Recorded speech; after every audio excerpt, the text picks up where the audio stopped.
এটা হচ্ছে আমাদের ডিএক্সএন বাংলাদেশের ফ্যাক্টরি। আজকে আমরা উদ্বোধন করার জন্য আসলাম। এটা আমাদের অনেকেরই স্বপ্ন ছিল, 22 বছরের স্বপ্ন। সে 22 বছরের স্বপ্ন কিন্তু আজকে সত্যি করে হলো।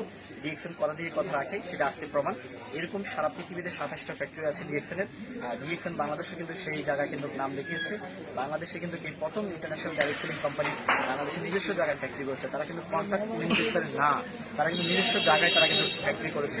এটা আমাদের জন্য অনেক গর্বের, আমাদের জন্য আসলে অনেক বেশি কিন্তু পাওয়া। তো আমরা বাংলাদেশের বাসাইকৃত যারা অ্যাক্টিভ লিডার, অ্যাক্টিভ ডায়মন্ড, তারা কিন্তু আজকে এখানে কোয়ালিফাই হয়ে এসেছে। তাদেরকে নিয়ে আজকে আমাদের ফ্যাক্টরি উদ্বোধন। আমাদের এখানে অনেক লিডার আছে, রাসেল ভাই পরিষদ থেকে আসছে। তো আমরা একটু দেখবো ফ্যাক্টরিটা। এটা হচ্ছে আমাদের স্পিরুলিনা প্লন, একটু খেয়াল করে দেখেন। এখানে স্পিরুলিনা চাষাবাদ হয়। এই যে আমাদের